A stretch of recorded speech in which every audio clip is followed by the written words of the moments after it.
नमस्कार विद्यार्थी मित्रांनो, मी पुन्हा एकदा आपले सहर्ष स्वागत करत आहे. आज आपण राखी पौर्णिमा अतिशय उत्साहात साजरी करत आहात. माझ्याकडून, माझ्या परिवाराकडून आणि माझ्या YouTube चॅनेलकडून आपणास पुन्हा एकदा राखी पौर्णिमेच्या हार्दिक हार्दिक शुभेच्छा. काल आपण काय केलं होतं, की काल आपण मराठी या विषयातील उतारे व त्या उतार्यावरील प्रश्न या संदर्भात आपण चर्चा केली होती.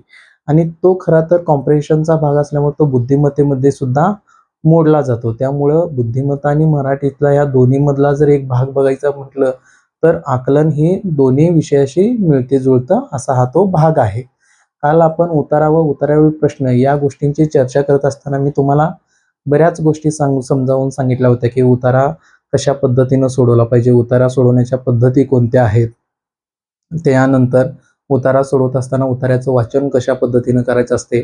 त्यानंतर उतार्यामध्ये कोणत्या क्ल्यू लक्षात ठेवल्या पाहिजेत, कोणत्या पद्धतीनं त्यातले शब्द बारकावे पाहिले पाहिजेत, उतार्यावर साधारणतः किती प्रश्न विचारले जातात, या साऱ्या गोष्टींची आपण तिथं काल माहिती घेतलेली होती.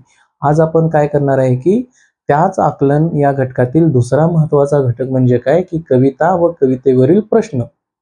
आता कविता आणि कवितेवरील प्रश्न या घटकाचा विचार करत असताना आपण कविता कशा पद्धतीनं वाचली पाहिजे, साधारणतः कवितेच्या कशा पद्धतीनं परामर्श घेतला पाहिजे, कविता हा कोणत्या विषयावरती लिहिलेली आहे ते आपल्याला लक्षात आलं पाहिजे, कवितेचे साधारणतः किती कशा पद्धतीनं ते आपल्याला समजून घेण्याचा प्रयत्न केला पाहिजे. त्यानंतर साधारणतः किती प्रश्न विचारले जातात, प्रत्येक प्रश्न हा 2 मार्काला असतो.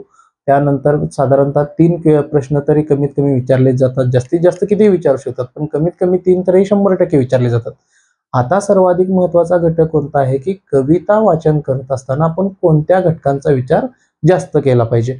आता बघा, की प्रथम कविता काळजीपूर्वक वाचली पाहिजे. कशी वाचली पाहिजे? काळजीपूर्वक वाचली पाहिजे. आता काळजीपूर्वक वाचणे म्हणजे काय? तर काळजीपूर्वक वाचणे म्हणजे लक्षपूर्वक पूर्ण एकचित्ताने ती कविता व्यवस्थित वाचून घेतली पाहिजे.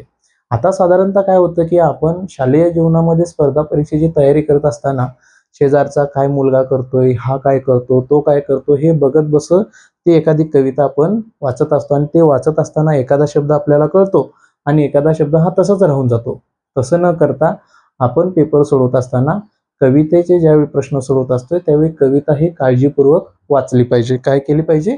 काळजीपूर्वक वाचली पाहिजे, म्हणजे एकचित्तानं एकाग्र होऊन ती वाचली पाहिजे. त्यानंतर कवितेचा आशय समजून घेतला पाहिजे. आता कवितेचा आशय समजून घेतला म्हणजे काय पाहिजे, म्हणजे काय, की साधारणतः ती कविता कोणत्या विषयावरती लिहिलेली आहे, कवितेमधून लेखकाला काय सांगायचं आहे, त्या कवीला काय मत आपली मांडायची आहेत, तो आशय आपल्याला व्यवस्थित समजून घेतला पाहिजे.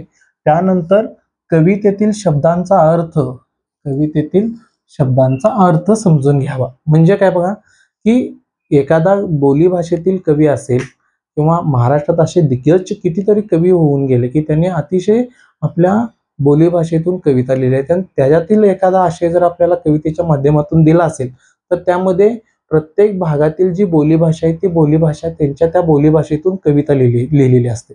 त्यावेळी त्या कवितेतील जे शब्द आहेत त्या शब्दांचा अर्थ आपण चांगल्या पद्धतीनं समजावून घेतला पाहिजे. कशा पद्धतीने घेतला पाहिजे?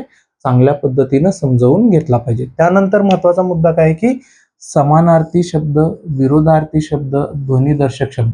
आता याच्यामध्ये काय महत्वाचं आहे बघा, की कविता ज्यावेळी आपण वाचन करत असतो त्यावेळी कवितेमध्ये काही असे नवनवीन शब्द आलेले असतात, की मराठी भाषा एक अशी आहे की एका शब्दाला अनेक विरोधार्थी शब्द आहेत, अनेक समानार्थी शब्द आहेत, त्यानंतर ध्वनिदर्शक शब्द आहेत. यामध्ये मग आपण काय केलं पाहिजे, की कवितेचे वाचन करत असताना त्या कवितेमध्ये नवीन शब्द कोणते आलेत, त्या कवितेमध्ये समानार्थी शब्द कोणते आलेत, त्या कवितेमध्ये विरुद्धार्थी शब्द कोणते आलेत, त्या कवितेमध्ये ध्वनिदर्शक शब्द कोणते आलेत, हे सर्व गोष्टी आपल्याला बारकाव्याने बघाव्या लागणार आहेत. त्यानंतर महत्वाचा मुद्दा काय, की समजा कवितेतील काही भाग नीट समजला नाही तर तो पूर्ण समजवून घेऊन वाचला पाहिजे. म्हणजे काय बघा, की काय होतं, की आपण कविता घाई गडबडीमध्ये वाचन करत असतो आणि घाई गडबडीमध्ये वाचन करत असताना काय होतं, की काही भाग आपल्याला समजतो आणि काही भाग आपल्याला न समजताच तो सोडून देण्याचा आपण प्रयत्न करतो. का तर एकतर ते आपल्याला वाचनास अवघड गेलेलं असते किंवा आपण एकाग्र चित्ताने ते वाचलेलं नसते. त्यावेळी आपली प्रश्न चुकण्याची दाट शक्यता असते आणि तिथं आपल्याला जो मिळणारा बोनस मार्क असतो तो मार्क्स कुठे ना कुठेतरी आपल्या हातून सुटणार असतो. आता उतार्यावरील प्रश्न असू दे किंवा कवितेवरील प्रश्न असू दे, आकलन या घटकातील कोणताही विभागावरती प्रश्न होते ते आपल्यासाठी बोनसच मार्क असतात. का याचं कारण काय की समोर तुम्हाला उतार दिलेला असतो, समोर तुम्हाला कविता दिलेली असते, त्या कवितेचं चांगल्या पद्धतीनं वाचन करायचं असतं, उतार्याचं चांगल्या पद्धतीनं वाचन करायचं असतं आणि त्या शब्दांचा शब्दशः अर्थ घेऊन त्याचं आकलन करून तिथल्या तिथंच आपल्याला उत्तरं शोधायची असतात. मग हे सर्वाधिक अतिशय सोपं काम असताना सुद्धा आपण काय करत असतो की चांगल्या पद्धतीनं वाचन न केल्यामुळं किंवा एकाग्रचित्तानं लक्षपूर्वक न केल्यामुळं काही भाग आपण सोडून देण्याचा प्रयत्न करत असतो. तर तसं न करता जो भाग समजलेला नाही तो भाग परत एकदा वाचून घेऊन तो समजावून घेण्याचा प्रयत्न करायचा. त्यानंतर खात्री करून योग्य पर्याय निवडा. आता याचा अर्थ काय होते बघा, कवितेमध्ये काय दिलेलं असतं की साधारणतः 3 प्रश्न विचारलेले असतात आणि त्या प्रत्येक प्रश्नाचे पर्याय हे 4 पर्याय असतात. आता ते चारही पर्यायामध्ये काही 1, 2, 3 पर्याय हे आपल्याला सिमिलर वाटत असतात. म्हणजे की त्या प्रश्नांचं उत्तर हे दोन्ही तिन्ही आहेत असं आपल्याला एक ग्रह झालेला असतो किंवा गृहीत धरावं लागत असतं. त्यावेळी मात्र आपण काय केलं पाहिजे की चांगल्या पद्धतीनं खात्रीपूर्वक त्याचं शहानिशा करून मगच योग्य उत्तराला टिक मार्क करायचं आणि अचूक उत्तर शोधण्याचा आपण प्रयत्न करायचा. त्यानंतर किमान 3 प्रश्न विचारले जातात. आता साधारणतः लक्षात घ्या की कविता असू दे किंवा उतारा असू दे, कमीत कमी किमान किती प्रश्न विचारले जातात? 3 प्रश्न विचारले जातात. किती?